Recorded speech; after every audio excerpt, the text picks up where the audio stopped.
Okay, hi, and this is Dr. Bardia Anvar with our newest episode of our podcast with Skilled Wound Care, Skilled Physicians Group, where we will be discussing issues related to long-term care nursing as well as physician life. Today, we're keeping it in-house. It's going to be myself and Henry Okonkwo. Henry and I are both going to be talking about our experiences in medicine and kind of where we've been. Yeah, so what happened to you after your training? What did you decide to do? What did you find interest in, and what pathway did you go?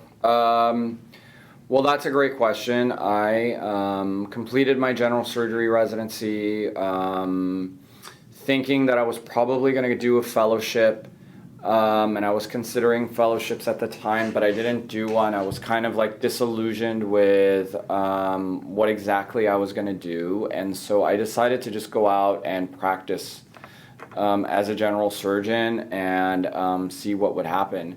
And so I went out and I got privileges at a lot of hospitals out in the Los Angeles area, and kind of drove out and met with the CEOs of hospitals, or trying to just see how I could get started, meeting with the surgeons there. And it's a pretty competitive environment when you're meeting with other surgeons that are in private practice. They feel like, you know, they want to control the call, they want to control all sorts of stuff. And so when I started, I actually wanted to take trauma call. And so I went to the hospital and I said, you know, can I be on the trauma panel? And they're like, well, you can't do trauma call, which I think that was just a way to make people do general surgery call.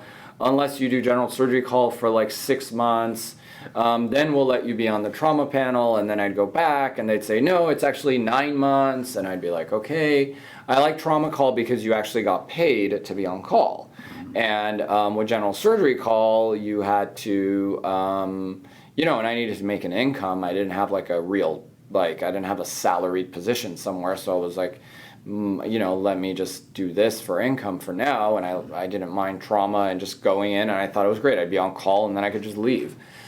And so, so I was general surgery, and I started just practicing general surgery, doing cases as an outpatient and in the hospital, appendectomies, cholecystectomies, hernia, stuff like that. And I just really wasn't busy. And, I remember I was like, okay, well, what else can I be doing? So I did some research, and I was like, okay, there's some doctors that go to nursing homes and they take care of wounds, and, they bring them to the hospital and they'll do a skin graft, they'll do a flap, they'll do something in the hospital with them. I'm like, okay, well, maybe I could do this.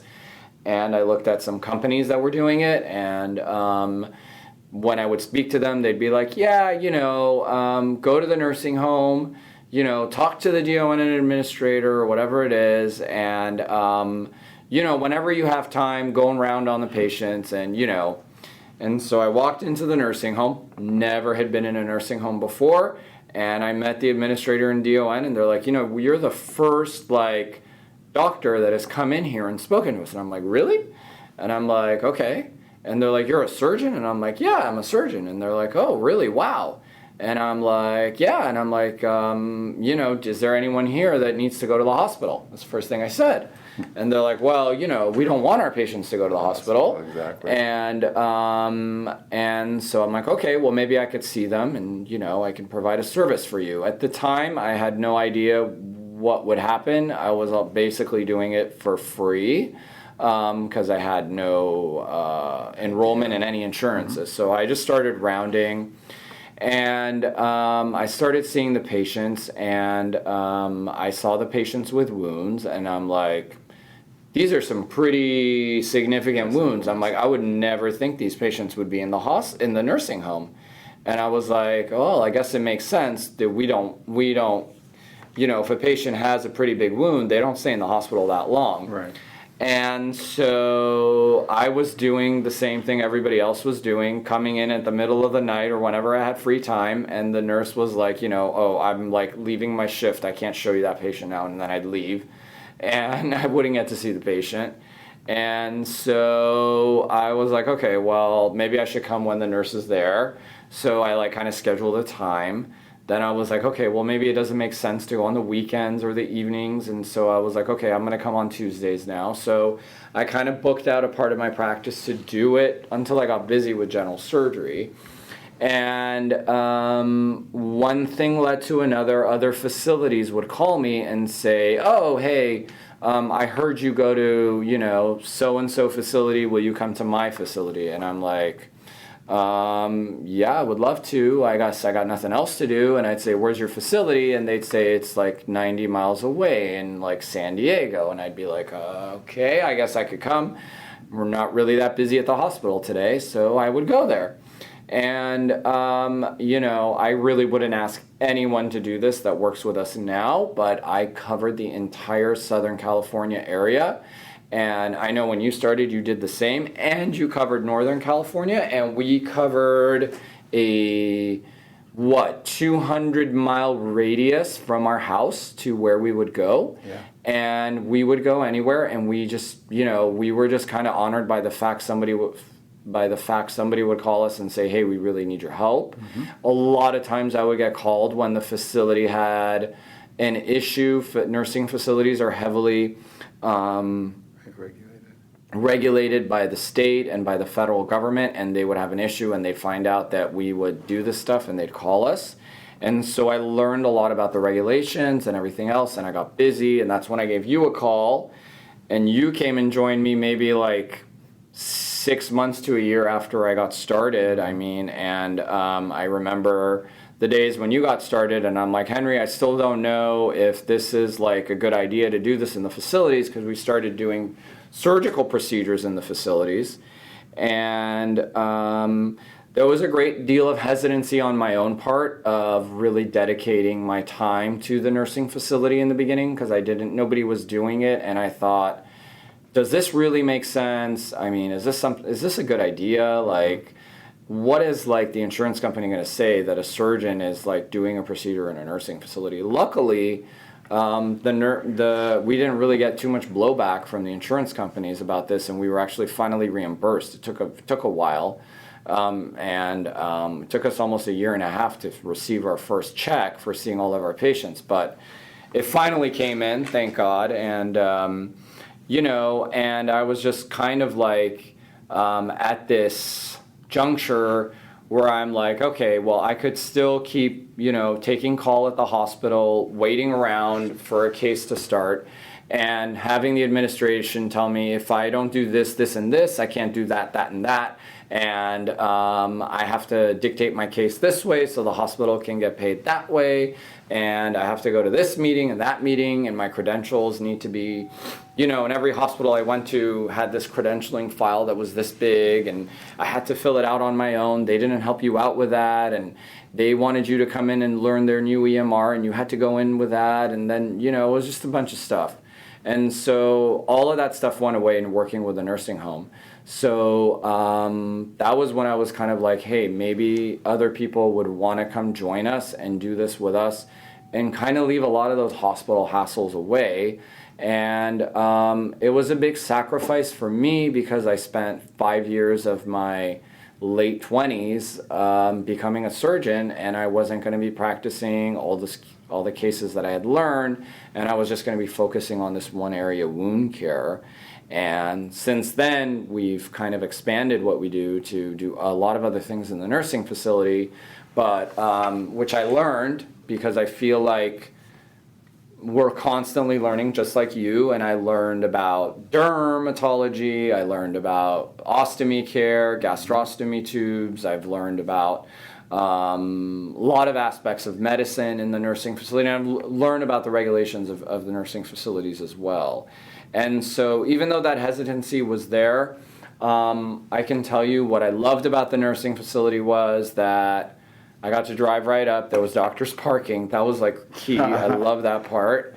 Walking in wasn't a huge, like, show your badge, swipe your badge, go over here. You can't get into this. Not go to so the many locker room, formalities. all this stuff. I was just like, I'm in, I'm seeing my patients, I'm right done, away. I'm gone. Right. And back then I was like dating my wife at the time, and I was like, oh wow, I'm like done at 3 p.m. Like I can go like, spend the afternoon with my wife, which in my residency I never got to do. And I was like, okay, well, this is great. I get to be off at this time, and I'm like, I'm just going to enjoy this for a while. And it, for a while has now become 12 years that we've been doing this. And that was kind of my situation. Your situation is a little different. You had all these other experiences, and I came to you and I said, hey, come and do this. I know you were super hesitant. Tell me about some of your hesitancies, and now you're kind of all in, and you're like probably even more into it than I am. What were your hesitancies like when someone comes up to you and says, hey, I know you're working in the hospital, you're doing surgery, come work in the nursing home and do wound care, which, and another thing is when I told people, especially surgeons, but even I told like internal medicine people, hey, I'm doing wound care in nursing homes, they'd be like, are you out of your mind? That's like the lowest of the lows of what you can be doing in medicine. That's where like we send the people that can't, graduate, their medical school, whatever. As I was like, Right. No, I think it's very, very important. These patients really need the service, and the results that I saw was amazing. And what's funny is that I've taken the care of family members of these same people that told me that it's like a worthless thing, and they didn't think it was a worthless thing when their family member got it, for sure. Exactly. And I still think a lot of the people that we talk to join the practice have that same hesitancy. So what were some of your hesitancies long time ago, but what were you worried about when I told you, hey, come with me, work in the nursing homes? Yeah, I think then the challenge or the hesitancy was I was in a very, I was very committed to doing surgery. I was busy, and to walk away from all that I had put so many years into really learning and getting really good at was really scary, because number one, no one was doing wound care in this nursing homes. In the nursing home, you go around and see patients, just more of a primary care, but not to do procedures. And so that was already unique. And to commit to literally leaving all of this behind and doing this completely brand new idea had a little bit, brought some, definitely some hesitancy, because I was just nervous that, well, what if this doesn't work? What if we're not really allowed to do this? Or if I give up what I've been doing, can I go back to it if it doesn't work? Will I still have my place available for me, or my space available for me? Because you've put in all this time and commitment. As you know, it's very political in the hospital. You gotta, you create your space. You work really hard to get things a certain way, and get a certain level of respect. And then when you walk away from it, someone just jumps right into that space, and they don't want to let it go with the vice grip. Exactly. So, sure, it's hard work in a hospital. You're taking call, you're working crazy long hours. Were you working on, I remember that I actually did a case on Christmas Eve and New Year's Eve, my first year. Same here. I never had a holiday off. I never knew what holidays, when there was actually a holiday, because I just kind of forgot about holidays. Holidays were meaningless. I worked every single holiday, whether it was Thanksgiving, whether it was Christmas, New Year's. I definitely always spent New Year's Eve and New Year's Day in a hospital. Christmas, it's like, okay, after you're done rounding that morning, or you're done with your patients, you run out, hang out with your family really quickly, and then run right back to the hospital. Yeah. Your pager or phone would be going off at that moment. You have patients you need to go see. Yeah. I mean, what's very different. Yeah, what's very interesting different for me is I remembered, like, when I finished my residency, I was on call as a surgeon on the Christmas, and I got a call, and I went in to see the patient, and I think they had appendicitis. I don't really remember, and So, of course, we had to get the OR team in and everything to do the appendectomy. And then I was like, well, we don't know how long it'll take to get everybody in. So we put the patient on antibiotics. They went to the floor and I went home. And now here I am, like Christmas Eve, where it's like I'm waiting for this surgery to start. I might be at home, but I still have in the back of my head, like, they're trying to get all the nurses together and everything else. Not there.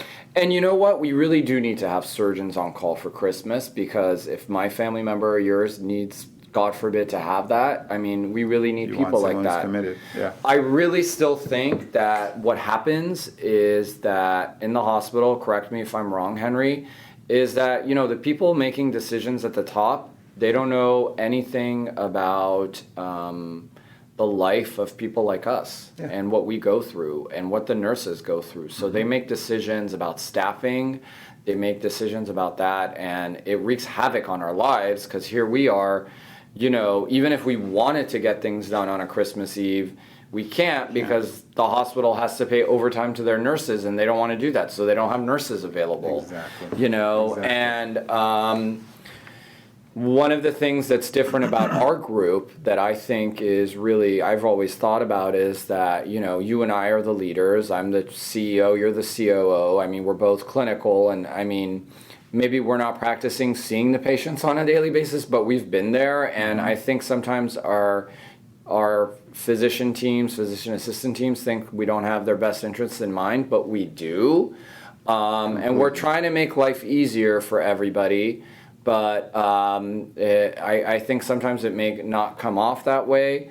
But certainly we don't want anybody to kind of be waiting around and waiting for something to happen. Exactly. What kind of relief was it when you finally left the whole call thing, and now you're able to... You were married at the time, right? So now... What was it like to be able to actually be off on the holidays and all that? I think you're still kind of like not used to it, right? Still not used to it. You don't realize how much you sort of become programmed to just work through these holidays. And you kind of tell yourself, in medicine, there is no holidays. That was always sort of my mantra. Holidays don't exist because people don't take a break and being sick on a holiday. Right. So you just have to work through it. And so... making the commitment and the complete switch over to just doing wound care was life-changing in so many ways, because number one, certain things did go away. There was call suddenly disappeared. Having more free time was suddenly available, and just having more of a regularity in your life, because you know where your patients are. You're going to see them. They're expecting you. You kind of can plan your day a lot more accordingly, and you know when you'll be done. And then even the biggest surprise and the most unique thing about it is that you actually gain, I would say personally, an even deeper satisfaction doing wound care, because wound care for me sort of became the holy grail of all the things that I've ever learned. You get to pull in all the other subspecialties in medicine, all in trying to manage your chronically ill patients who have skin integrity issues because they're chronically ill. Meaning you're not only managing the hole in the patient, but the whole patient. And so then you start really realizing, wow, this is awesome. You're actually able to take care of your patients. You get to know them. You get to impact their lives in a positive way. It's another version of an underserved community, a highly underserved community of patients who wouldn't normally have access to the level of care that you're providing them.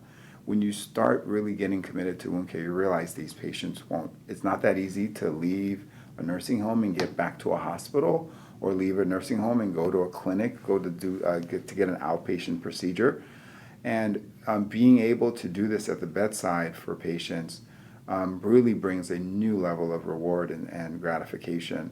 And it really does sort of more than fills the void of being in the OR, but really enhances your ability to provide that level of service, because you're doing debridements all the way down to the bone. You're managing highly complex cases and wounds.